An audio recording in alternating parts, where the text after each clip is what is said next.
Bonsoir les doudous et bienvenue dans cette nouvelle vidéo qui sera une vidéo pour les petits nouveaux de la balle.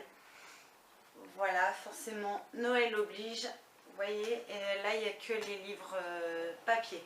Je ferai une autre vidéo pour les e-books, sinon c'est juste pas possible.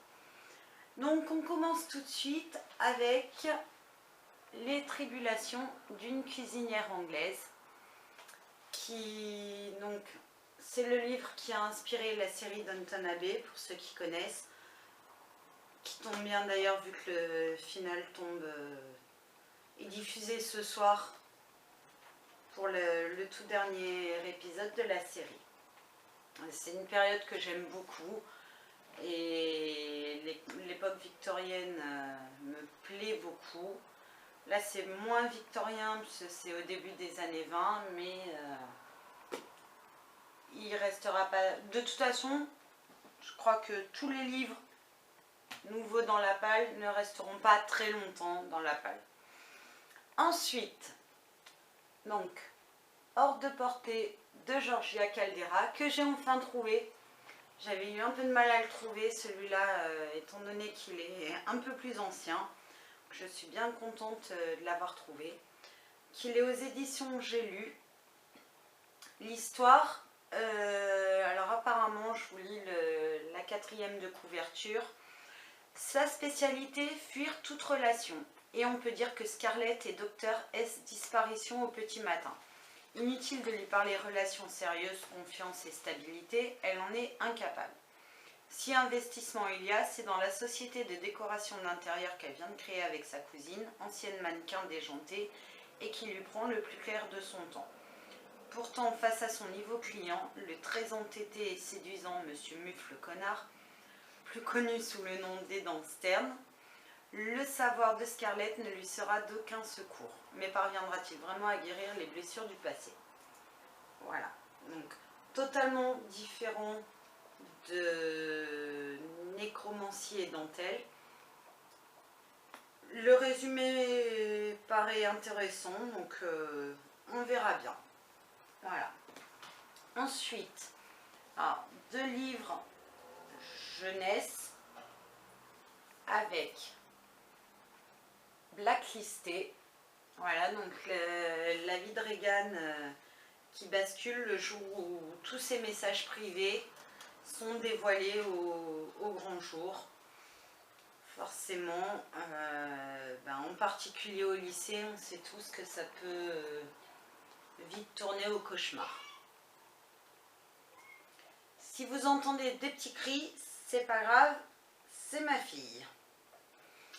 Au passage. Ensuite, alors, Blackwood, le pensionnat de nulle part. Donc, c'est l'histoire de Kit qui arrive au pensionnat de Blackwood, nouveau pensionnat où elle va passer l'année. Manoir gothique, un peu effrayant, et à l'intérieur, ce sera peut-être pas beaucoup plus rassurant. Ensuite, La mariée était en blanc de Mary Higgins Clark et Alastair Burke, qui est le 3e tome de la série, plus ou moins 3e tome écrit avec Alastair Burke, puisque le premier a été écrit uniquement par Mary Higgins Clark. On y retrouve Laurie Moran, la productrice de Suspicion, qui revient toujours sur des anciennes affaires classées. Là, il s'agit d'une mariée qui disparaît le jour de ses noces. Ensuite, cadeau de ma belle-sœur chérie, La passe miroir, tome 2. Je vous avais déjà parlé du tome 1 qui s'appelle Les fiancés de l'hiver. Hâte de retrouver Ophélie et de voir.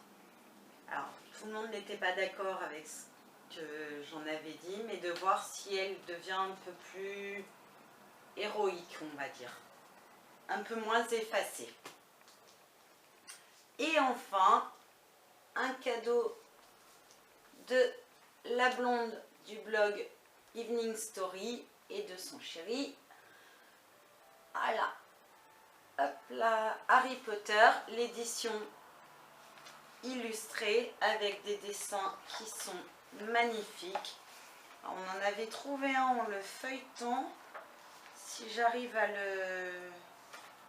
Si j'arrive à vous le retrouver assez facilement. Il est un peu plus loin. Je mets une traverse. Donc oui, vous avez voilà l'histoire entière du tome 1, mais avec des dessins qui sont absolument magnifiques. Je retrouve pas...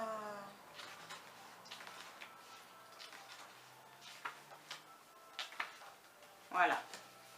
Vous avez le dessin, par exemple, d'Albus Dumbledore, qui est vraiment superbe. Et tout du long, c'est vraiment magnifique. La couverture, en plus, est en relief.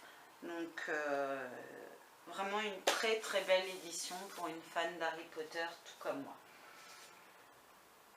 Voilà, vous connaissez toutes mes acquisitions papier pour le mois de décembre.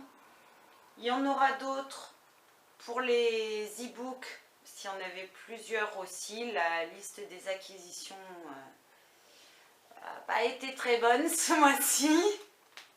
Voilà.